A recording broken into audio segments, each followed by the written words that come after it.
Vamos a continuar con nuestro estudio que venimos haciendo acerca de la revolución de la gracia.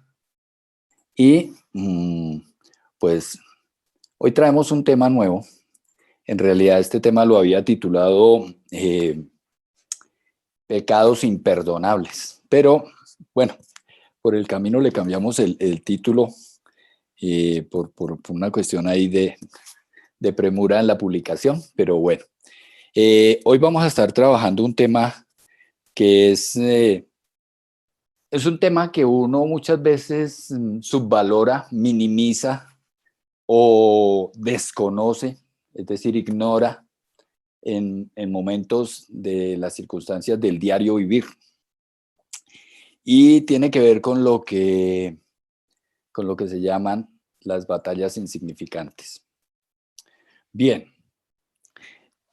La charla está con ese título con signos de interrogación, porque vamos a ver si realmente son insignificantes esas batallas. Por eso figura como batallas insignificantes. Vamos a ver qué tan insignificantes son. Y quería recordarles algo muy especial. Mire, cuando nosotros estudiamos lo relacionado con la gracia, porque la gracia es realmente el evangelio del Señor Jesucristo, es el evangelio de la gracia.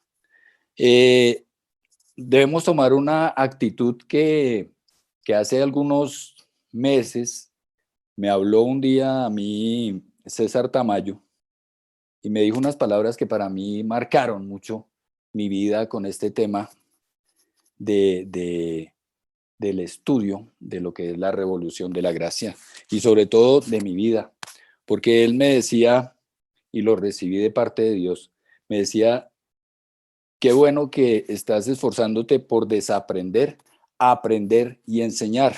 Y es algo que creo que no es para mí solo, sino que es para todos. Yo lo recibí ese día de parte de Dios para mi vida, porque eso es lo que realmente tenemos que aprender a hacer, sobre todo nosotros, digamos, las personas que llevamos algún tiempo en el Evangelio, que nos levantamos con una serie de enseñanzas que recibimos de muy buena fe de pronto, de nuestros líderes anteriores y que nos dieron un enfoque desviado de lo que es realmente la vida cristiana. Entonces, para mí muy importante, trascendental esta palabra: desaprender, aprender y enseñar. Mínimamente desaprender y aprender. Ahora, pues todos no nos vamos a dedicar a ser pastores, ni todos vamos a ser evangelistas, ni todos vamos a ser maestros o lo que sea, pero todos vamos a tener que en alguna ocasión compartirle el evangelio a alguien. Y qué bueno que enseñemos esto, enseñemos lo que hemos aprendido, porque tenemos que desaprender las cosas que habíamos aprendido y enseñar las que estamos aprendiendo ahora. Entonces, esos tres conceptos se los dejo porque fue algo que, como les digo, me dijo César y como les digo, lo recibí de parte del Señor: desaprender, aprender y enseñar. Bien, existen algunos conceptos que nosotros tomamos a la ligera. Cuando nosotros nos hablan de guerra espiritual, nosotros pensamos en otras cosas. Cuando nosotros nos hablan de guerra espiritual, pensamos en eso, en exorcismos, en brujería, en hechicería, en vudú, en espiritismo, en santería, en todo ese tipo de cosas que invariablemente sí forman parte de la guerra espiritual, pero digamos que el estudio del tema de hoy lo que nos lleva a entender es que eso no es lo único, pero sí es una estrategia que el enemigo utiliza para desviarnos. Entonces nosotros siempre pensamos en eso. Pensamos que la guerra espiritual está muy lejos de nosotros. Y hay una serie de batallas que nos hacen perder la guerra. Pensamos que esto es un asunto solamente para los intercesores. A veces le damos muy poca importancia, pero no nos damos cuenta de lo cerca que está la lucha, de las luchas diarias, de las batallas que se libran en nuestro propio ser cada día. Y le restamos importancia, como les decía, a veces las ignoramos. Y son los ataques permanentes del enemigo en el diario vivir, en el andar diario. Las batallas pequeñas que son las más nocivas y las más ignoradas. Y que si ustedes, cuando veamos hoy el estudio del tema, se van a dar cuenta que no son tan pequeñas. Y son esas batallas que el enemigo gesta en nuestras vidas. Y me decía el otro día Edgar, bueno, cómo se estudia la guerra espiritual desde la gracia? Y la guerra espiritual desde la gracia nos plantea estos pensamientos, digamos, estos asuntos que a veces ignoramos tanto. Entonces, las batallas de la mente. Entonces, claro que tiene que ver con la guerra espiritual, pero esas batallas ocurren a diario y lo más grave, es permanente, es en todo momento, no es a veces, no es ocasionalmente, eso es permanente. Y estas batallas se libran de dos maneras principalmente. Primero, la condenación por parte del acusador, que invariablemente forman parte de la guerra espiritual.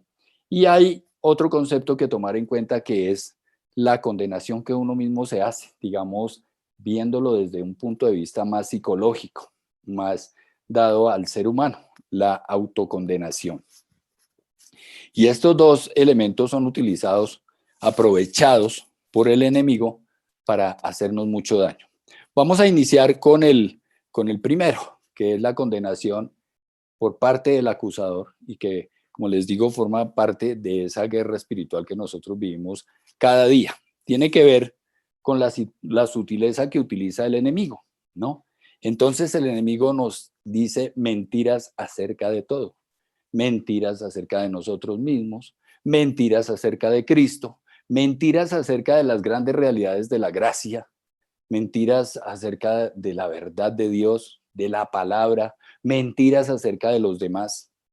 Y va forjando en nosotros una cantidad de conceptos erróneos que nos desvían del verdadero camino. También colocan en nuestras vidas malos pensamientos, groserías, cargas de pecados, lo que nosotros llamamos pecados imperdonables, porque o no nosotros, sino el enemigo nos quiere hacer creer que son pecados imperdonables. Por eso les decía que a esta charla de hoy el nombre más adecuado era pecados imperdonables, porque eso es lo que el enemigo nos quiere hacer creer, que nosotros tenemos fallas en la vida y que son pecados que realmente nos distancian, nos alejan de Dios, nos impiden tener comunión con Él y nos condena al punto que nosotros creemos que nuestra actitud o nuestra vida comete una serie de pecados imperdonables.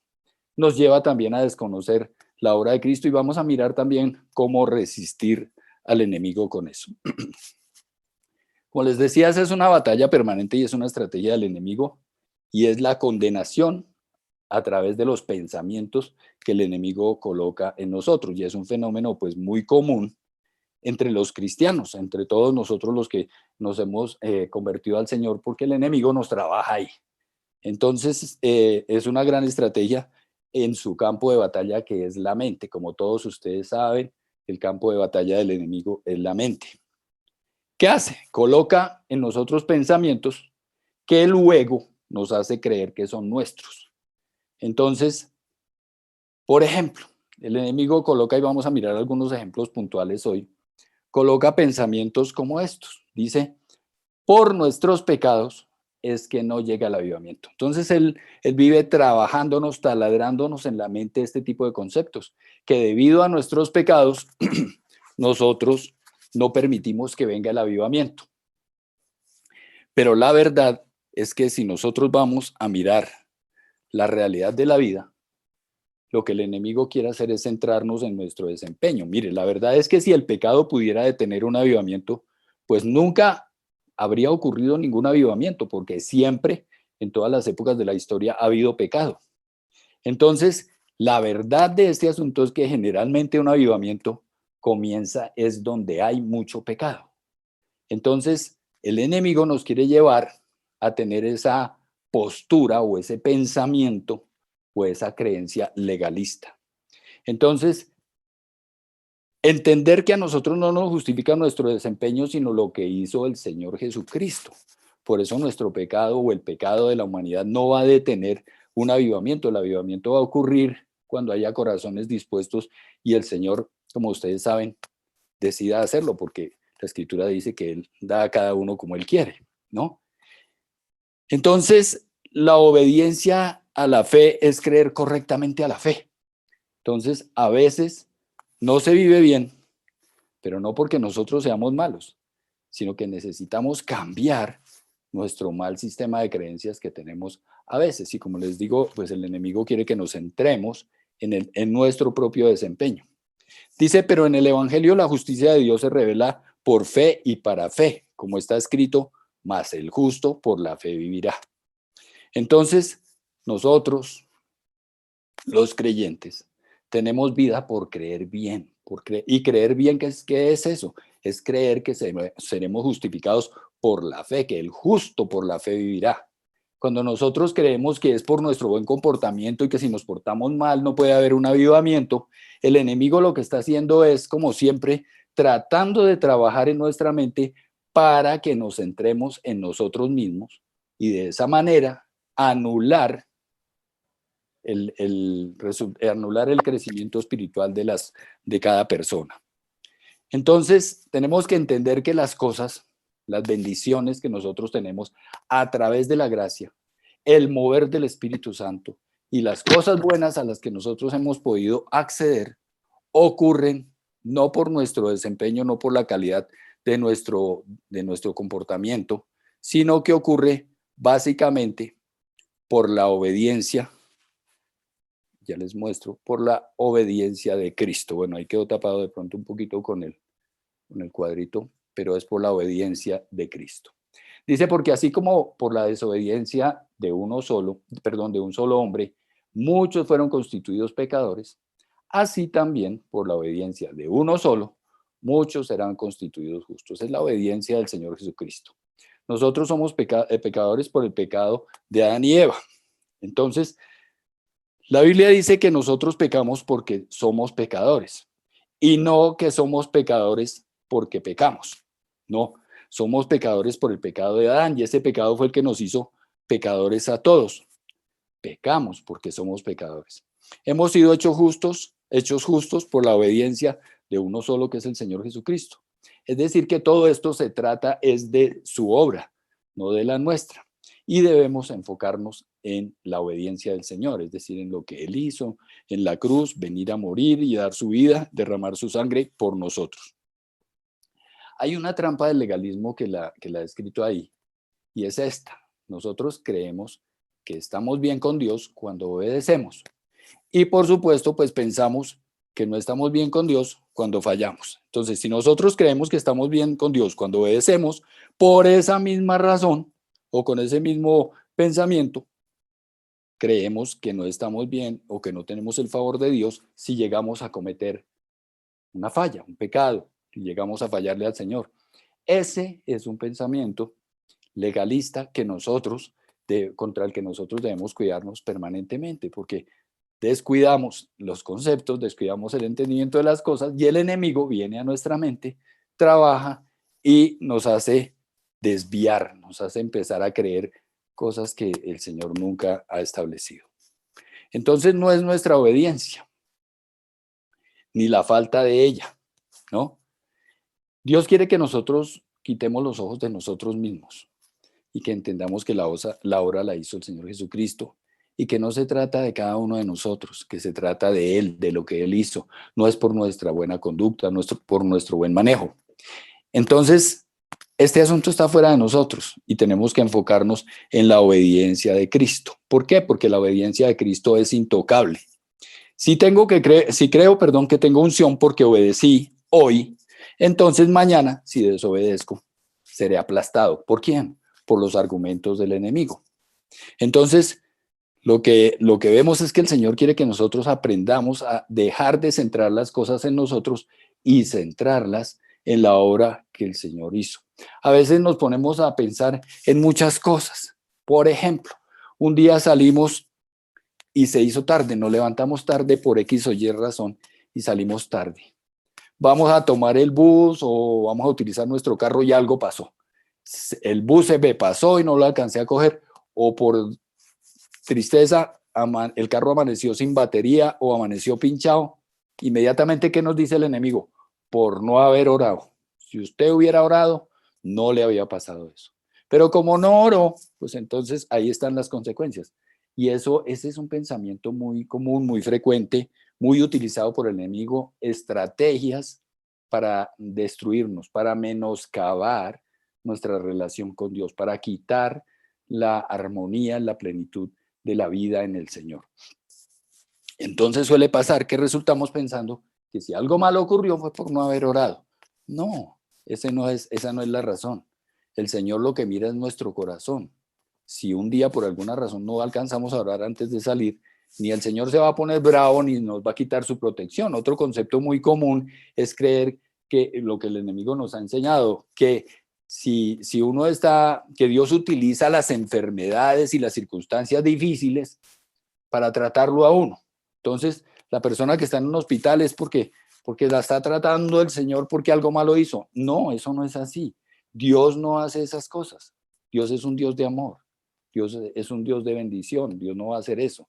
Pero el enemigo nos sigue tratando de convencer de ese tipo de cosas. Esa es la estrategia del enemigo. Su objetivo es tratar de centrarlo a uno en uno mismo. El diablo quiere influir en mi obediencia. Se basa en que el diablo quiere hacerme enfocar en mí mismo, en mis pensamientos, en mis obras, en lo que yo digo, en lo que yo hago. Pero Dios lo que quiere es que nos ocupemos, Dios no quiere que nos ocupemos en nosotros mismos, sino en Cristo. Vivimos enfocados mucho tiempo en nosotros mismos. Cuando vemos, por ejemplo, una foto en un grupo donde nosotros estamos, al primero que miramos es a la foto de uno mismo, a ver cómo quedó, si salió bien, si salió mal.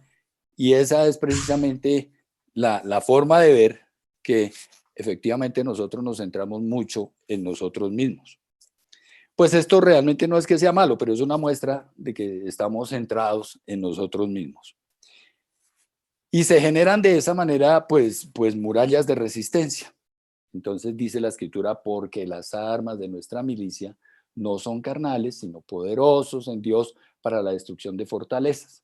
Y también dice, derribando argumentos y toda altivez que se levanta contra el conocimiento de Dios y llevando cautivo todo pensamiento a la obediencia de Cristo. Entonces, son murallas mentales.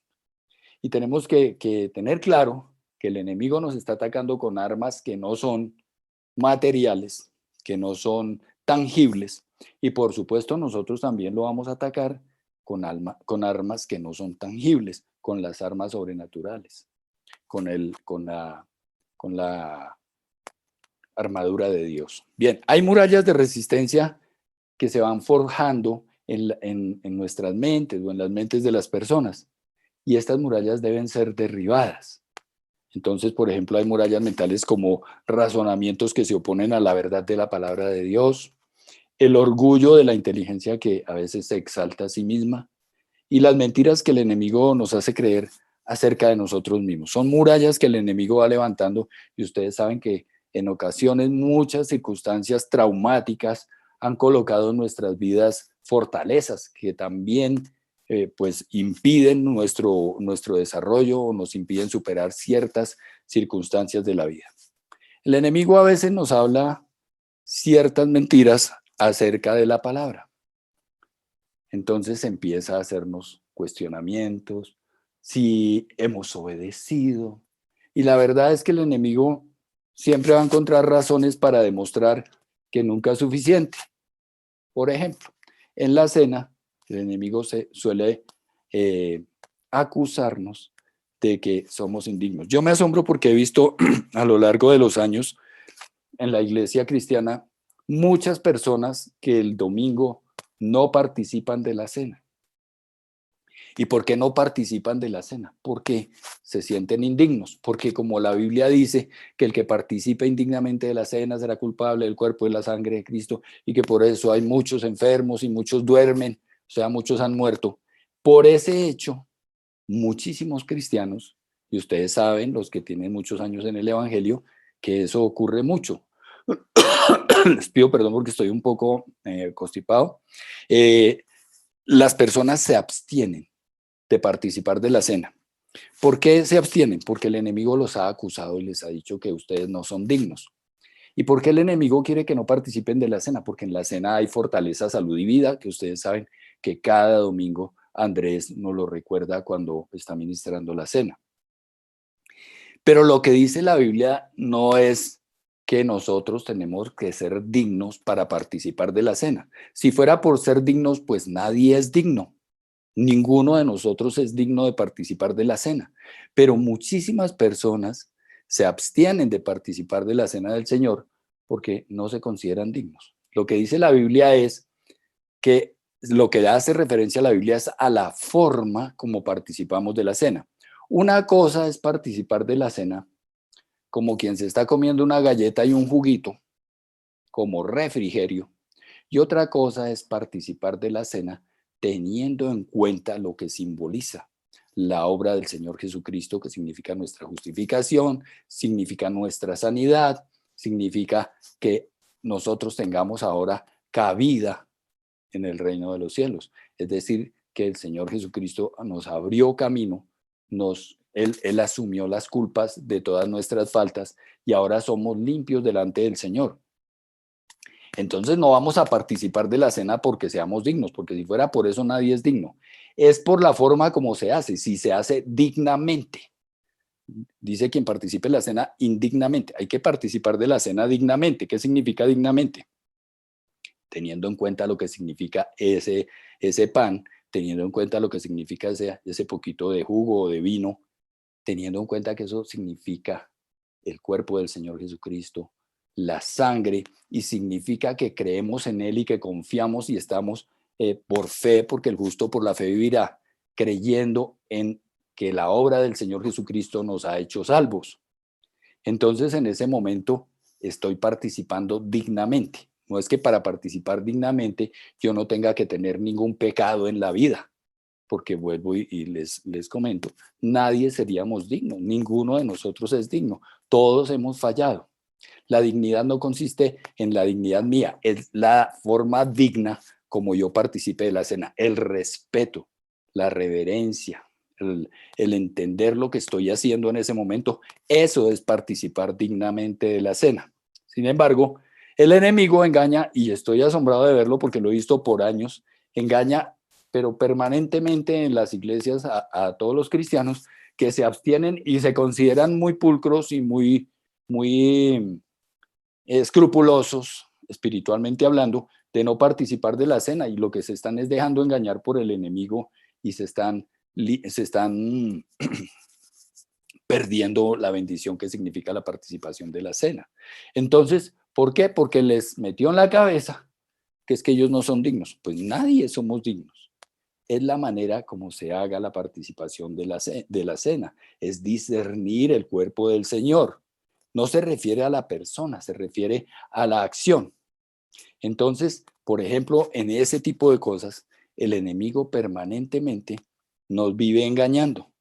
El cuerpo de Jesús y la sangre de Jesús se ofrecieron, fueron entregados y el Señor fue molido, fue por personas indignas. El Señor, la Escritura dice que nos amó cuando aún éramos pecadores. Es decir, el Señor no vino por personas dignas. El único digno en toda la creación es Dios. Nosotros no. Entonces el Señor murió en la cruz por personas indignas como tú y como yo. Entonces, lo que debemos tener en cuenta es eso, que cuando participemos de la cena no lo hagamos de una manera indigna.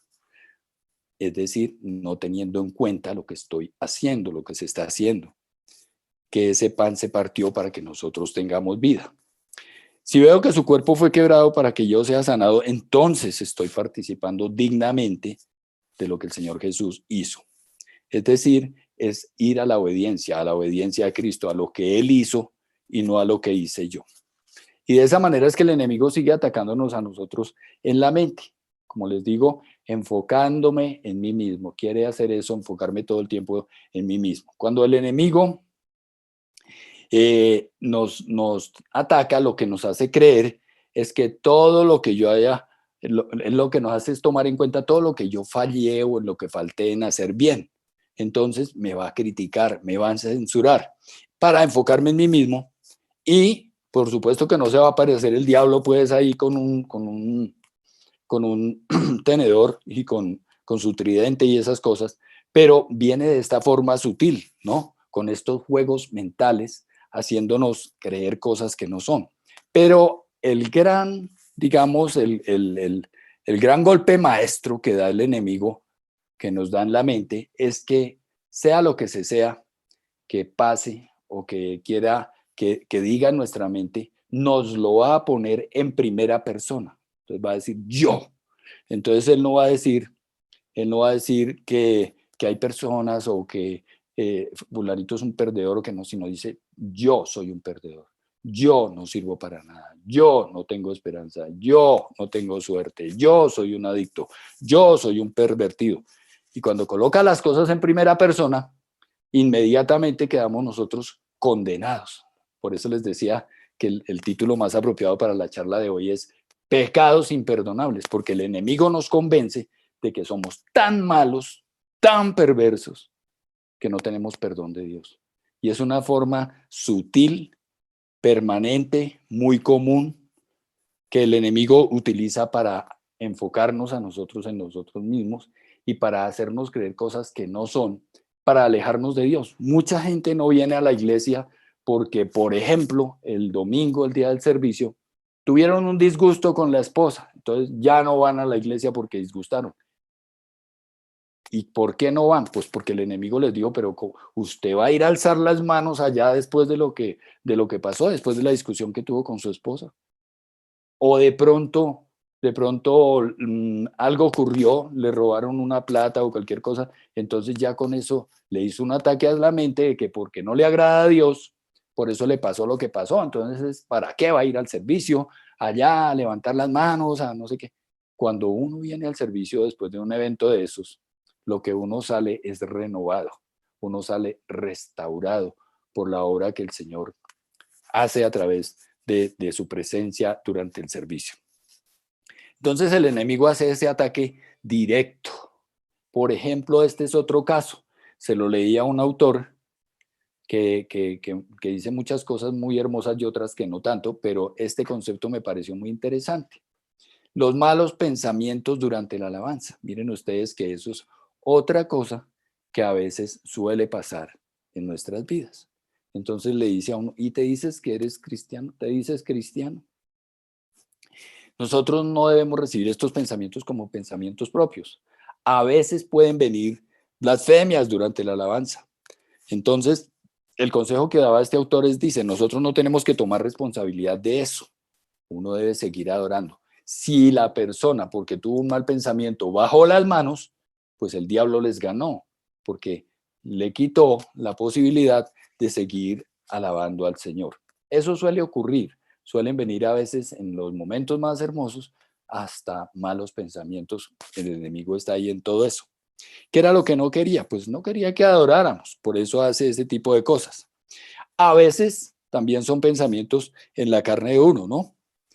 Pero la verdad es que es una forma muy sutil y muy permanente, un ataque directo que hace el enemigo a veces a nuestras vidas para impedir que nosotros alabemos al Señor, porque la Escritura dice que el Señor habita en medio de la alabanza de su pueblo. Entonces logra derrota, a veces logra derrotarnos. Si uno acepta esos pensamientos que el enemigo coloca en su mente, pues va a empezar a, como dice ahí, a caer en espiral, ¿no? Luego viene el remordimiento y finalmente se bajan las manos, viene la distracción, la petición de perdón y al continuar e intentar adorando, pues vienen más pensamientos malos. Esos malos pensamientos no son pensamientos nuestros y es igual a esto, es como cuando alguien habla mentiras en presencia de uno, pues nosotros no decimos, mentiras no, groserías. Nosotros no decimos groserías, no estamos acostumbrados a manejar un lenguaje soez, pero tampoco podemos impedir que alguien lo haga. Y a veces estamos con personas, a mí me pasaba mucho en mi trabajo, que mis compañeros utilizaban un lenguaje soez, un lenguaje vulgar, un lenguaje obsceno. Y entonces, pues yo no puedo decirles que se callen, pero tampoco voy a asumir responsabilidad por eso. No voy a hacerme responsable de las cosas que ellos digan, de las cosas que ellos hablen. Las voy a escuchar, pero no soy responsable de ellas, aunque las oigo. ¿Y cuál es entonces la forma de nosotros atacar a eso? Y es lo que vamos a ver también para que nosotros lo tengamos claro. Bien, más adelantico lo miramos. Pero el enemigo a veces viene colocando, como lo ven ustedes, muchas mentiras y todo lo declara en nuestra mente. Entonces nos lleva al concepto de que nosotros finalmente tenemos una vida, una actitud y una serie de pecados que son realmente imperdonables. Dice que Dios no nos ha perdonado por esto, por aquello, por lo otro. Pero la esencia del Evangelio de la Gracia es el perdón.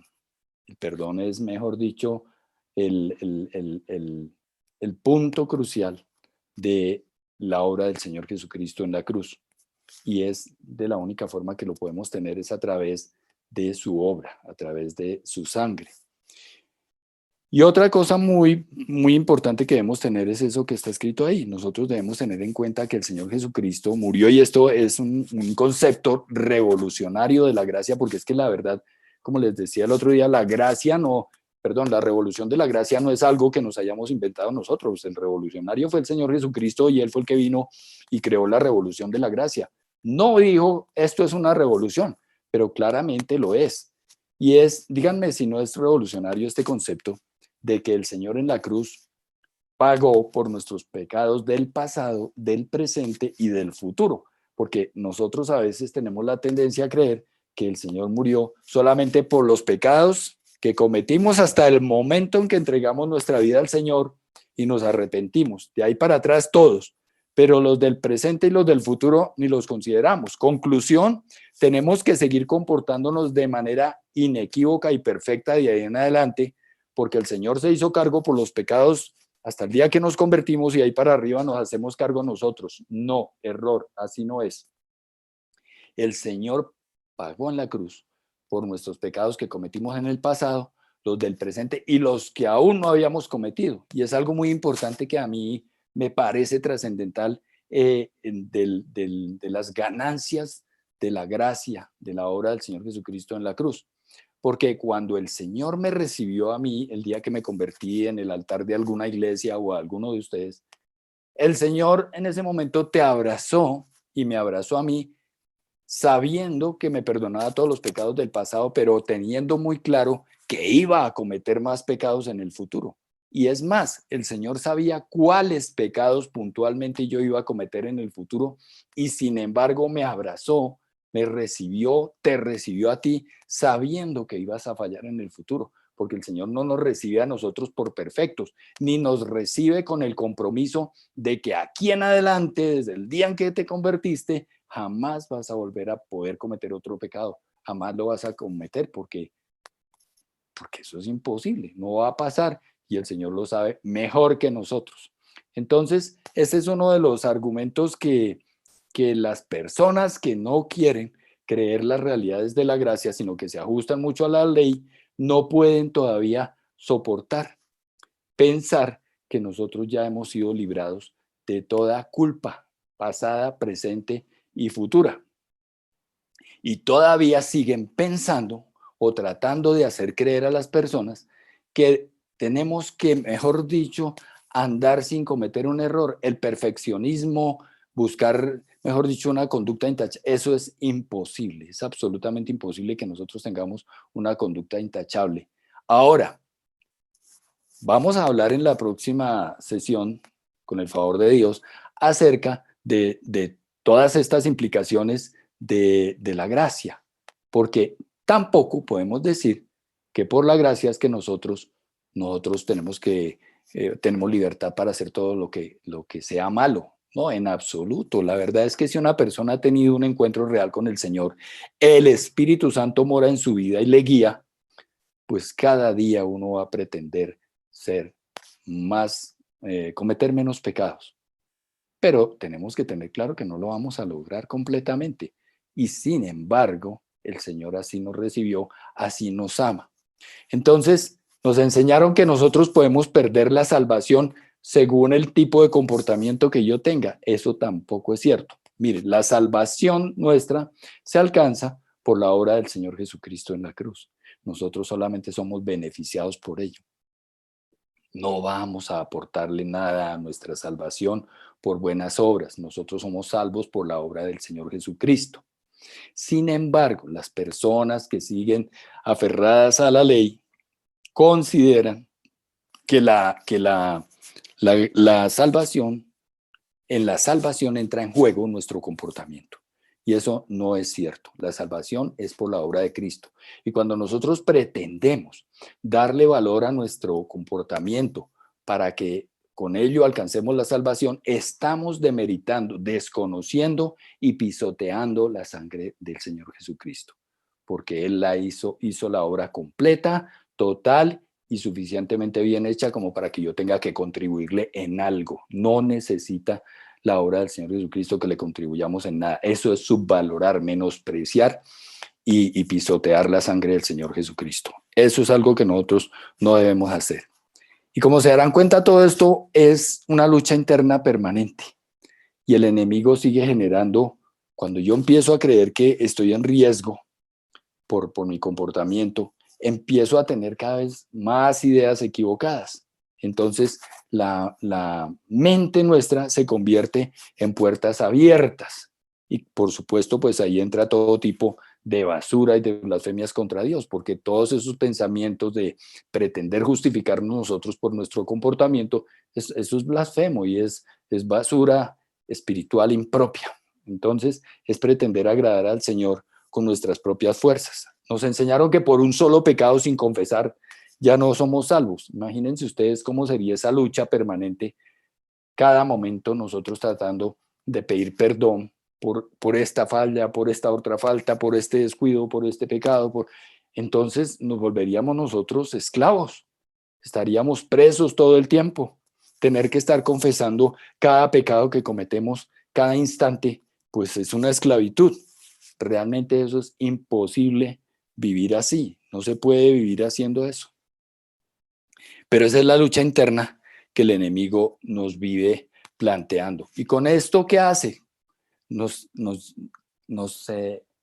echa encima una carga, la carga del pecado. Y esa carga que trae para nosotros, pues es una carga inmanejable, la carga de tener que estar confesando cada pecado, cada falta, cada error, cada culpa. Y con esto el diablo nos está acusando permanentemente con una cosa y otra. No podríamos vivir nosotros confesando tantas cosas. La vida se haría insoportable. Es decir, vivir con ese temor a no ser perdonado. Por supuesto que trae depresión, trae desespero. Pues, ¿dónde está la verdad que nos hará libres? Pues aquí en esto, que no es creer mentiras del enemigo, y es algo que nosotros debemos estar haciendo permanentemente, contrarrestando todas esas mentiras del enemigo. Y ya vamos a ver cómo se hace, porque la manera no es tan compleja, es muy sencilla, y ya vamos a ver ahorita un ejemplo muy claro, muy práctico, para entender la forma de rechazar toda esa obra del enemigo. Si mi justicia estuviera basada en mis obras, significaría que podría perder mi salvación. ¿Por qué? Porque si me porto bien, pues soy salvo, y si me porto mal, pues no soy salvo. Entonces no tendré la seguridad nunca de la presencia del Señor en mi vida. Y el diablo permanentemente nos acusa a nosotros mismos y nos acusa y acusa también a los demás en nuestra mente. Dice cosas acerca de otras personas: fulanito ya no te respeta, fulanito ya no te valora, el jefe prefiere a no sé quién, y empieza a trabajarle a uno en la mente. Otra forma muy común que el enemigo también utiliza para atacarnos son las pesadillas. Entonces, la escritura dice que el ladrón no viene más que a robar, matar y destruir. Dice, pero yo he venido para que tengan vida y la tengan en abundancia. Todos conocemos ese versículo. Entonces, a través de las pesadillas, el enemigo viene a robarnos la paz, a amargarnos, destruye la armonía, produce cansancio, mal genio. La persona se levanta el otro día indispuesta y daña las relaciones, pelea con la esposa, pelea con el jefe, pelea con los amigos, bueno, con alguien en el transporte, bueno, le roba la paz. Causa enfermedades cardiovasculares, destruye la armonía, produce cansancio, daña todo en nuestras vidas a través de eso, de las pesadillas. ¿Cuál es la solución para estos problemas de pesadillas? En mi experiencia propia, lo que he visto es que nunca debemos acostarnos sin orar. Ahora, si un día se acostó sin orar porque estaba enfermo y no alcancé a orar y tengo que hacer el sacrificio de orar aunque esté... No, Dios no quiere sacrificios. Pero si nosotros queremos cerrar las puertas y las ventanas por donde puede entrar el enemigo, pues oramos y con la oración nosotros. Pero miren, a veces en el pueblo cristiano, nuestra iglesia, la iglesia de Dios en la tierra, caemos en unas costumbres, en unas trivialidades, en unas mediocridades espirituales. Entonces, orar a la carrera. Si va a orar a la carrera, mejor no ore, porque el Señor requiere su tiempo, ¿no? Tomamos nuestro tiempo para hacerlo con respeto. Entonces, orar en la noche, tampoco se trata de que haya que orar horas, pero sí con la forma, ¿no? Lo que hablábamos hace un momento. No es que yo sea digno, sino la forma como digna como lo estoy haciendo. Y el enemigo no puede atacarnos. No puede, y lo he comprobado, porque en una época yo no oraba en la noche, sino yo me levantaba temprano, oraba un buen tiempo y por la noche no oraba. Eso es dejar de alguna manera puertas espirituales abiertas. Entonces en la noche antes de acostarse hay que orar y entregar la noche al Señor. Como dice el Salmo, en paz me acostaré y así mismo dormiré. Entonces esa es la forma de impedir que el enemigo venga a atacarnos en la noche. Ahora, hay otras ocasiones en que vienen pesadillas, pero no es por falta de oración, es por unos frijoles por allá que nos cayeron mal. Entonces también podría pasar que la persona tenga pesadillas. Entonces, nada que ver con lo espiritual, ¿no? Bien, el enemigo también quiere hablarnos de falsedades acerca de los demás. Nos quiere centrar en mirar a otros. Quiere desviarnos a enfocarnos en otras personas. Nos dice falsos conceptos acerca de los demás. Pensar que están en contra nuestra, pensamientos de que ellos están en contra nuestra, que hacen las cosas por ofendernos, que quieren agredirnos, que tienen malas intenciones en contra nuestra. Es decir, nos lleva a centrarnos en sus defectos y por supuesto esto que genera desprecio hacia los demás, genera crítica, censura, murmuración y falta de amor por los demás. Principalmente este tipo de cosas generan, pero el enemigo coloca ese tipo de pensamientos en nuestras mentes, ¿no? Entonces, por aquí les coloqué otras consecuencias, como el desprecio, la falta de amor, las malas relaciones, el odio, pérdida de amistades, indisposición, agresión, rechazo, agresividad, pérdida de oportunidades. En un momento dado, uno por tener un mal concepto de un jefe, por ejemplo, puede perderse una buena oportunidad laboral, aislamiento, disgustos, desacuerdos, divorcios, irrespetos, problemas laborales. Miren ustedes que hoy en día los hogares, como hablamos a veces con mi esposa antiguamente, para que hubiera un divorcio, pues era un poquito más complicado. Hoy en día se separan por un dulce, por cualquier cosita, las parejas terminan la relación. ¿Por qué? Porque el enemigo les habló 1000 cosas negativas de la otra persona para que de esa manera pudiera sembrar el caos y pudiera dañar las relaciones. Entonces es muy importante que nosotros tengamos en cuenta esa obra que el enemigo vive haciendo. Entonces fíjense ustedes que sí son unas batallas que no son insignificantes, por eso la ponía yo entre signos de interrogación. Batallas insignificantes, pero para nada, no son batallas insignificantes. Bien, entonces vamos a hablar un poquito de cómo resistir al enemigo. Dice, así que sométanse a Dios, resistan al diablo y él huirá de ustedes. Acérquense a Dios y él se acercará a ustedes. Entonces, algún autor que leía yo decía, la mejor forma de resistir a Satanás es ignorarlo, ni siquiera reprenderlo. Cuando nosotros nos ponemos a reprender al enemigo, y a veces suele pasar esto también, que si nosotros, y comúnmente suele pasar especialmente en los grupos de intercesores, si nosotros tenemos que en un momento dado reprender al diablo, echar fuera un demonio, es una cosa. Pero si nosotros por cualquiera de estos pensamientos le damos importancia al enemigo, ¿qué vamos a hacer? Vamos a empezar a reprenderlo. Y cuando nosotros nos ponemos a reprenderlo, pues lo que el enemigo logró fue ganar nuestra atención. Estamos perdiendo el tiempo reprendiéndolo. Entonces, explicaba ese autor, dice, la mejor y más alta forma de resistencia es ignorar al enemigo. Y eso es algo que yo hoy considero que es muy importante que nosotros debemos tener en cuenta para nuestra vida. No perdamos tiempo, a veces duramos más tiempo hablando con el enemigo que con el Señor. Nuestras oraciones a veces se enfocan más en el enemigo que en el Señor. No, nosotros hablamos con Dios, nosotros no tenemos nada que hablar con el enemigo.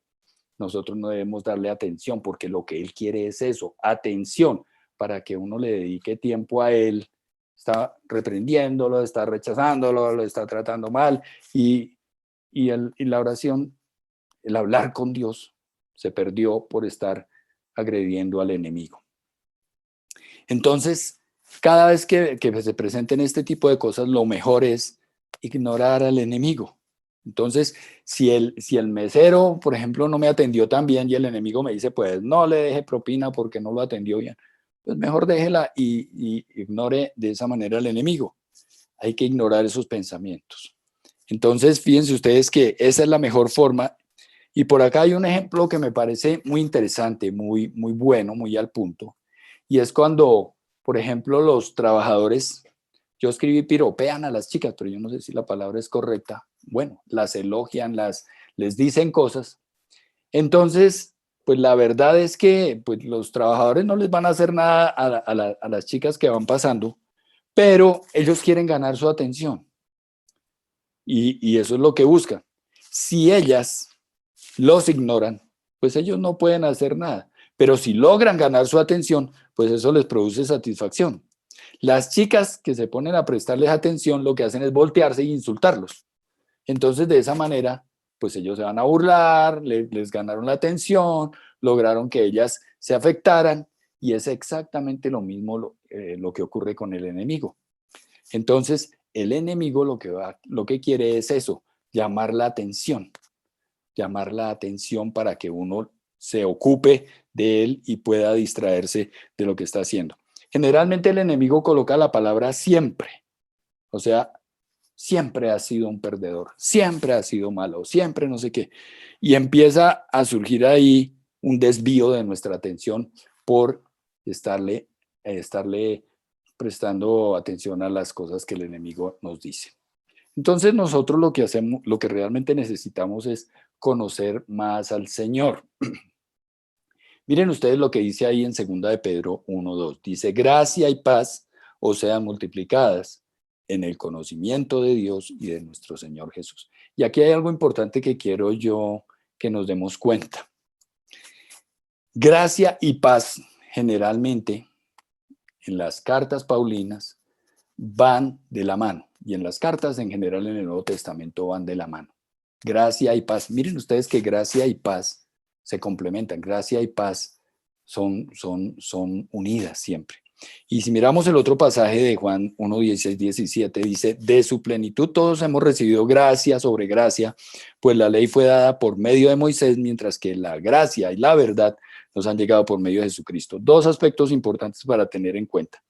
La gracia y la paz van de la mano, la gracia y la verdad también. La gracia es verdad y la verdad es gracia, ¿no? Pero miren ustedes que ahí hay algo importante. La ley nos fue dada a nosotros a través de Moisés. ¿Quién era Moisés? Un siervo. Pero la gracia nos llegó a nosotros a través del Señor Jesucristo. ¿Y quién es el Señor Jesucristo? Pues es el Hijo de Dios. Entonces, miren ustedes cómo realmente la gracia vino para que nosotros dejemos atrás el legalismo, la dependencia de la ley, ¿no? Porque nosotros lo que tenemos que hacer es cada día conocer más y más al Señor Jesucristo y vivir más y más en los lineamientos de la gracia. Entonces, la tarea nuestra es revelar más y más a Jesús y el Espíritu Santo nos va a ir dando su misma imagen. El púlpito se utiliza para eso, para mostrar a Jesús. Hay iglesias en las que no, hay iglesias en las que los púlpitos se utilizan para regañar a la gente o para cobrarles plata. No, para eso no es el púlpito. El púlpito es para mostrar más y más a Jesús, y por eso ustedes se darán cuenta que en el río eso realmente es lo que pasa.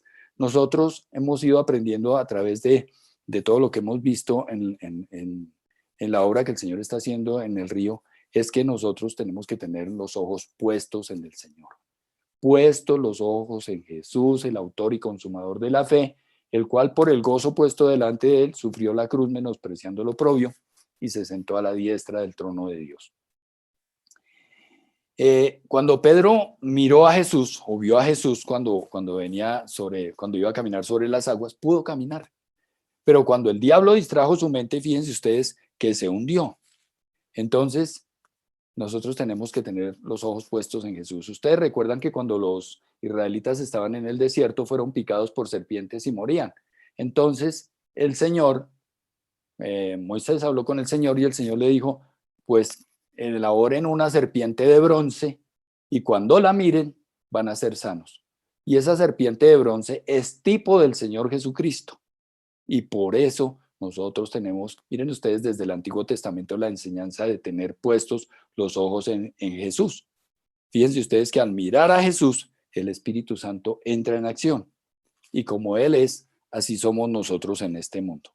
Bien, la segunda causa que nosotros veíamos es la autocondenación. Entonces, la autocondenación también tiene que ver con dudar de la capacidad, es decir, es la creencia de que nunca vamos a poder ser capaces de hacer lo que Dios espera de nosotros. Y es un fenómeno realmente también muy común entre los cristianos. Es la censura por autoacusación.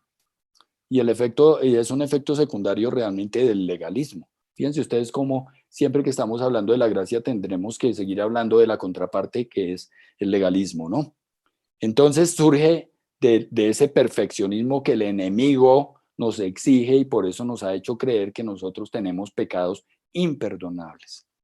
Pero nosotros no debemos permitir que esa autocondenación se lleve lo mejor de nosotros, porque eso reduce al ser humano y la autocondenación destruye a la persona. Entonces, la autocondenación es una trampa peligrosa. Es una trampa peligrosa, perdón que ahí me quedó un qué de más. Entonces conduce al retroceso, puede enviarnos de nuevo a las adicciones. Por ejemplo, en el caso de una persona que haya salido de las adicciones, puede llevarlo a las adicciones. ¿Por qué? Por autocondenación.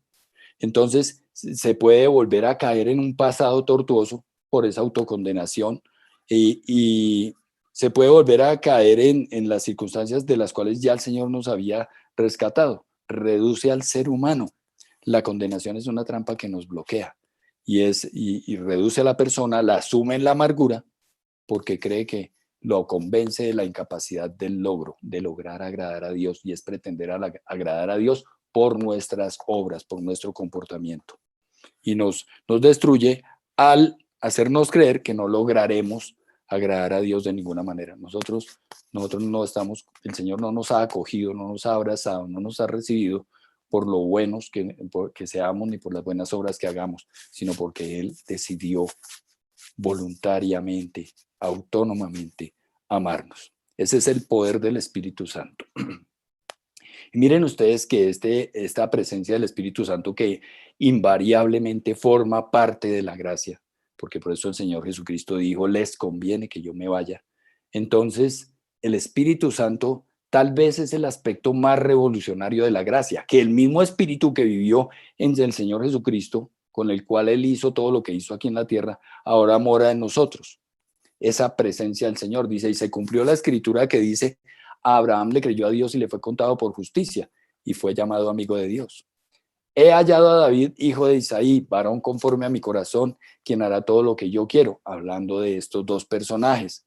Y miren ustedes que nosotros tenemos algo que, por ejemplo, estos dos personajes no tuvieron, que fue la presencia del Espíritu Santo dentro de nosotros, porque en esa época, recordemos, el Espíritu Santo venía sobre ellos.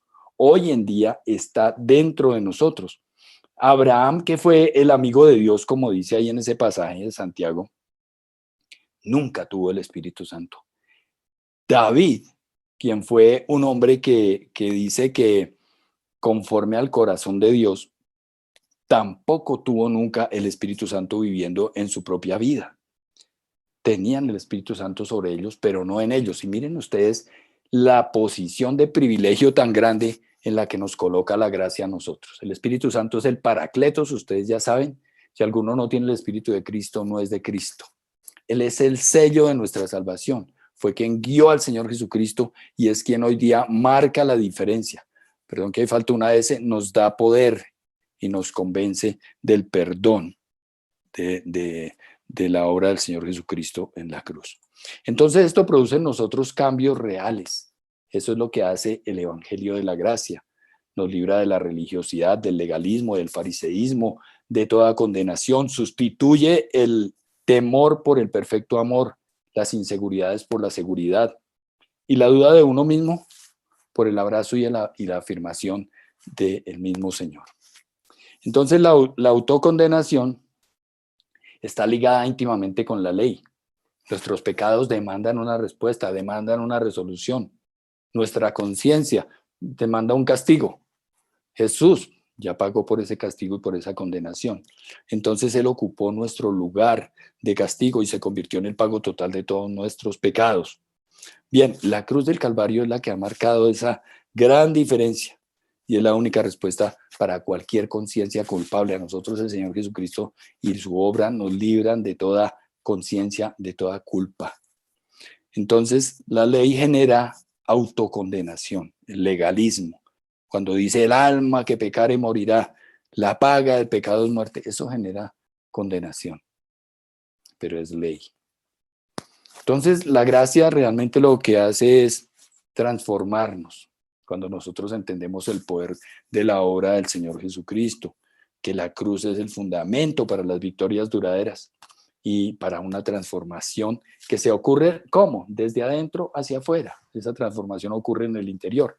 Si hay culpa, si nosotros vivimos con culpa por la obra que el enemigo haga a nosotros, pues hay falta de gracia, hay falta de entendimiento, de comprensión de lo que fue, de lo que realmente significa la obra del Señor Jesucristo en nuestras vidas.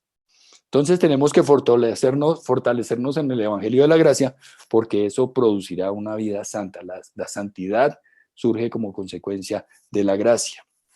Y uno no puede tocar el agua y no mojarse, al igual que uno no puede tocarla, recibir la gracia y no ser transformado y no ser santo. La verdadera santidad viene desde adentro hacia afuera y resulta de esa comunión con la persona del Espíritu Santo. Bien, el Espíritu Santo es quien produce esos cambios profundos en los rincones de nuestro corazón. La verdadera gracia realmente quita el deseo de pecar, produce esa capacidad de no pecar más. La gracia no produce deseo de adulterar, sino que produce, por ejemplo, el deseo de edificar el matrimonio. Los milagros no producen fe. A veces nosotros vivimos con ese concepto erróneo, me queda un minuto, que si la gente nos ve haciendo milagros, van a creer. Eso es un error craso. Los milagros no producen fe. La fe produce milagros. Nosotros no podemos vivir con esa convicción de que si la gente nos ve haciendo milagros, eso ahí mismo van a creer. Olvídense, pueden ver los milagros y no van a creer. Es decir, la fe realmente es la que produce buenas obras y no las buenas obras las que producen la fe. Entonces, la persona que ha tenido ese encuentro con el Señor, aunque sabe qué tiene que hacer y qué no tiene que hacer, sabe lo que quiere hacer, lo bueno. Le nace de su corazón por la comunión, por la intimidad con el Espíritu Santo, porque ha entendido que ha sido justificado por la obra del Señor Jesucristo. Y esto produce santidad y buenas obras. A veces nosotros nos enfocamos en esas buenas obras y eso conduce a la autocondenación por no poder cumplir con las expectativas, porque las buenas obras toman su tiempo. La gracia es la causa. Las buenas obras son el efecto, pero nosotros a veces queremos hacerlo al revés y el fruto se da solamente en el terreno de la gracia. A pesar de nuestras mejores intenciones, todos hemos cometido errores, hemos tomado malas decisiones, hemos tenido fracasos, pero Dios sigue siendo paciente con nosotros. Dice que la caña cascada no quebrará y el pábilo que humea no apagará. Dios no quiere quebrarnos ni apagarnos, ni echarnos a un lado. Dios lo que quiere es avivar el fuego del don que hay en cada uno de nosotros. Nunca nos dará la espalda. siempre estará dispuesto a renovar nuestra pasión para vivir por Él. Lo que importa realmente es nuestra entrega. Cuando uno sabe que es justificado por la fe, es cuestión de tiempo para que empiece a dar buenos frutos. ¿Ok? Y hasta aquí llegamos en el día de hoy. Les agradezco mucho por su atención.